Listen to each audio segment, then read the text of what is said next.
fire chief. Reacher jokingly remarks that he thought O'Donnell would end up dying from gonorrhea with all the girls fighting over his money. O'Donnell responds that he didn't want every girl, just the right one. Soon after, O'Donnell receives a message from Neagley and Dixon, who are at a warehouse in Denver. In Denver, Neagley and Dixon pretend to be representatives from the Defense Contract Management Agency, DCMA, to inspect missile shipments. While waiting to speak with the foreman, Dixon learns that Neagley didn't have a typical childhood, as she spent much of it studying or taking care of her father and working whenever she had time. When they meet with the foreman, they ask about the specifications of the missiles, their manufacturing process, and delivery schedules. The foreman informs them that all 650 missiles had already been shipped 10 minutes ago, and hands over the shipment papers. Realizing they're too late, Neagley and Dixon leave quickly. On their way, the driver in charge of the shipment stops to help a group of men with a broken-down truck. One of the men, Oleg, shoots him in the chest. They dispose of the body and steal the missiles. Oleg calls AM to inform him of the situation, telling him the driver's death helped them track the shipment. AM reassures Oleg that New Age doesn't care about the driver's death as long as they get paid, and tells him to switch trailers and move on. Oleg promises to meet him in New York. Meanwhile, in Washington, D.C., O'Donnell and Reacher visit Homeland Security and use Joe Reacher's connections to meet with DHS agents Omar Karim and Hernandez. The agents tell them AM is a ghost,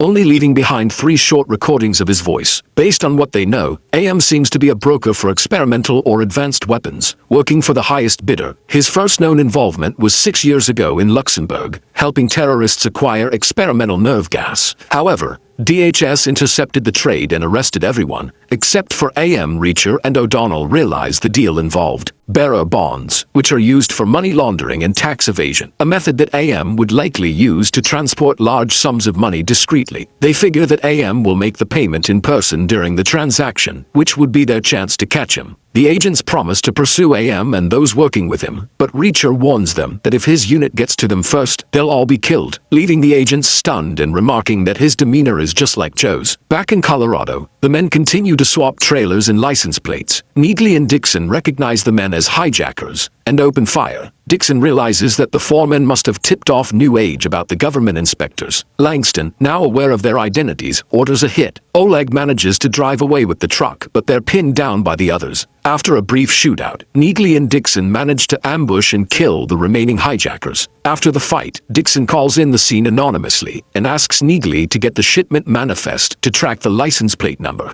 Neagley notices something that shocks her. After burning the car to remove prints and DNA, they call Reacher and O'Donnell to inform them that the missiles were hijacked. They also reveal that Swan personally authorized the shipment to New York just before it left. Reacher suspects that Swan was either forced or his signature was forged, but they confirm that it was his digital fingerprint. Dixon adds that New Age's New York HQ has tight biometric security, making it unlikely Swan was coerced without creating a scene. This raises suspicions about Swan's involvement. After hanging up, O'Donnell asks Reacher if he's willing to kill Swan, but Reacher simply says he needs to take a walk. Back in their military days, Reacher, Swan, and their unit tried to bust drug dealers. Orozco, Neagley, Franz, and Sanchez waited in a van while Reacher and Swan posed as dealers. One of the guys tested the purity of heroin, and once it checked out, they agreed on a deal. The team in the van reminded each other that once everything was settled, they'd bust the dealers and interrogate them to find their main supplier. But things went wrong when a delivery boy showed up with food. While Reacher argued over the price, the boy recognized Swan as the guy he sold an acoustic guitar to on Craigslist. Swan tried to deny it, but the boy remembered he was in an army uniform at the time. Knowing the deal was about to fall apart, Reacher took out most of them, leaving the boy alive. As others rushed in, Swan got shot in the collarbone while trying to protect Reacher from a bullet. Reacher told one of his team members to call an ambulance. While waiting, he told Swan he owed him his life. In the present, Reacher gets picked up by government agents Seaver and Hart. They tell him that Senator Malcolm Lavoie has a job for him. Reacher agrees to listen and heads to the Smithsonian National Zoological Park, where they meet Lavoie backstage in the primate exhibit. Lavoie, who also appointed himself to the zoo's board, reintroduces Daniel Boyd to Reacher. Lavoie quickly figures out that Reacher and O'Donnell aren't FBI agents because he used facial recognition software to track them. Boyd sarcastically lists Reacher's military background, annoying Lavoie. Boyd talks about the incident in Margrave, Georgia, where a rookie cop and an out-of-town vet brought down a counterfeiting operation, which was the official story.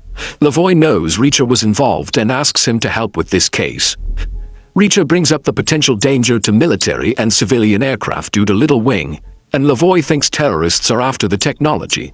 Richter suggests that if exposed, Lavoie would be caught up in shady dealings and could be indicted. Lavoie defends himself, saying he only approves of actions to protect the nation. But Richter points out that it also fills his pockets, and Lavoie doesn't deny it. The senator offers to help take down New Age and Little Wing, leaving no one alive to target Richter and his team. Lavoie leaves, and Richter starts thinking. O'Donnell calls Richter to let him know that Calvin Franz's funeral is tomorrow in New York since the coroner released his body. Meanwhile, AM argues with Shane Langston about a price adjustment since his men barely got away with the missiles. Langston reassures AM that his old associates are causing problems, but everything will be taken care of. AM confirms he'll stick to the deal if Langston handles everything as promised. AM says he's in French Lick, Indiana. Langston tells him that the chips will be ready to install in the missiles by the time he arrives, and Swan's associates will be dealt with. At Franz's funeral, Neagley, Dixon, Richter, and O'Donnell find out that the truck they thought had missiles was actually switched with a trailer full of bricks. They realize the plan is to send a decoy to the Los Angeles port, where it will be shipped to South Korea, taking weeks to discover. Dixon mentions that the truck was found in a field outside Denver, and it was probably loaded onto a private plane and sent to New York, where the skies are closely watched. They spot Gaetano Russo, who expresses his condolences to Mikey and Angela Franz. Russo hands Mikey a toy and a St. Jerome card, saying it's a comfort token. Before leaving, Russo asks Angela to call him if anything comes up. Richter confronts Russo, accusing him of manipulating Franz's family and being a dirty cop. Russo, angry, says he relates to Mikey's situation because his own father, a cop, was killed on the job. He warns Richter not to accuse him again. Russo reveals that all the personnel, except for Swan, are former NYPD officers, and Langston and a few others were investigated by Internal Affairs before their charges were dropped, allowing them to retire early. Later, Richter realizes that the security roster is filled with dirty cops, except for Swan. Russo adds that he couldn't interview any of them because their homes are empty, just like Swan's. He tells Richter to consider the possibility. As the funeral procession begins, Richter spots two snipers from afar and warns the attendees. Russo guides Mikey and Angela to safety and neatly evacuates the crowd. Richter and his team plan to take out or capture the snipers before the cops arrive. Richter draws their fire, giving Neagley the chance to kill one of the snipers. The remaining sniper tries to run, and Richter chases him but loses him. Russo arrives with his car and urges Richter to get inside. Inside the car, Richter suggests there's a mole in Russo's department after seeing how he's been protecting the Franz family. They continue the chase, and Richter criticizes Russo for playing it safe. Richter helps by accelerating and wrecking the pursuing car. After jumping out of their car, Richter interrogates the driver and learns they were supposed to be taken out at the same time as the salute shot during the funeral. The sniper reveals they were supposed to meet their hirer in an abandoned building in Queens, and that hirer is Swan, shocking Richter. Later, Russo secures the exits around the building while Dixon and O'Donnell take positions. Richter and Neagley tell the sniper to get paid and spill the details inside, promising he'll walk away with the money. Richter implants a listening device in the sniper's phone and warns him that if he messes with their plan, they'll kill him. Neagley suggests that Swan might have seen an opportunity to make money and tried to involve Franz in the operation. Richter reveals he plans to interrogate Swan brutally for information, but Neagley doesn't press him about what will happen afterward. The sniper enters the building but dies in an explosion, leaving them all in shock. After the explosion, the NYPD rushes to the scene while Dixon, Neagley, Richter, and O'Donnell meet at a nearby playground to discuss who or what set off the blast. O'Donnell suspects Swan was behind it all, but Richter argues that Swan wasn't corrupt. Russo shows up and tells them the building was rigged with bombs, and only the sniper's body was found. No sign of Swan. He believes the explosion was set up by someone with military experience, and that Swan's plan was to have them killed in the building while taking out the sniper at the playground. Soon, Russo learns that Marlo Burns's car was found abandoned north of Manhattan near Cortlandt and shares the news. He excuses himself to confront his superior, urging them not to leave a trail of bodies behind. O'Donnell jokes,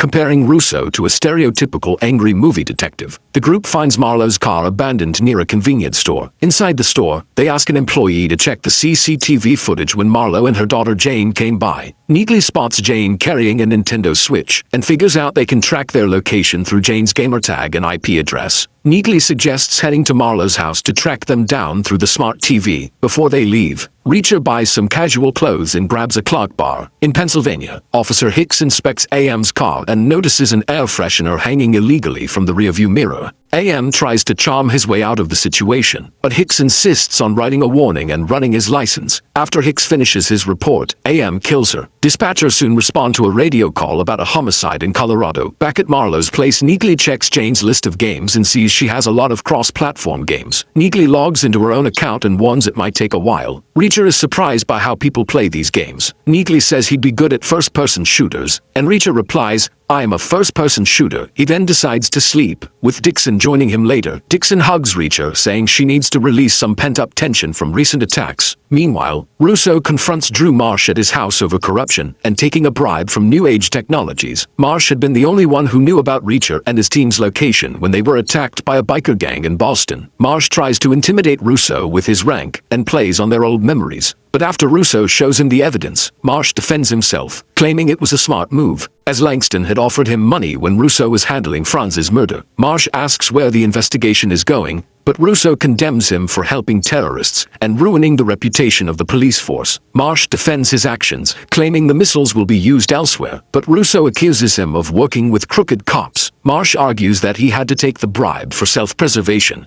knowing Russo's father had been a victim of corrupt cops. He pleads with Russo to take the money, but Russo questions what he'd do if terrorists use the weapons in the US. Russo scolds Marsh for his cowardice, reminding him that he doesn't understand Russo or his father. Back at the Burns home, Dixon and Richter talk about Operation Kite Runner, which Hortense Fields shut down to protect her career. Richter is upset but acknowledges the order. In the present, Richter worries about the mission ending badly. Just like the last case, he acknowledges that Swan is part of the issue and that Dixon should kill him. Neagley informs them she's tracked Jane's IP address to a location an hour away from them. Marlowe and Jane are staying with her friend Chad. Marlowe feels guilty for relying on him, but Chad reassures her. When Chad notices the sprinklers are on, he goes to check, only to be caught by Richter and taken to the garage. Dixon reveals that Marlowe's story about running from her ex-boyfriend was just an excuse to take shelter, but Chad doesn't believe them. Richter demands that he call Marlowe to the garage, or they'll force him. Chad hesitates, but after Richter threatens him with a silencer, he agrees. When Marlowe arrives, they question her about leading them into an ambush at Seropian's house.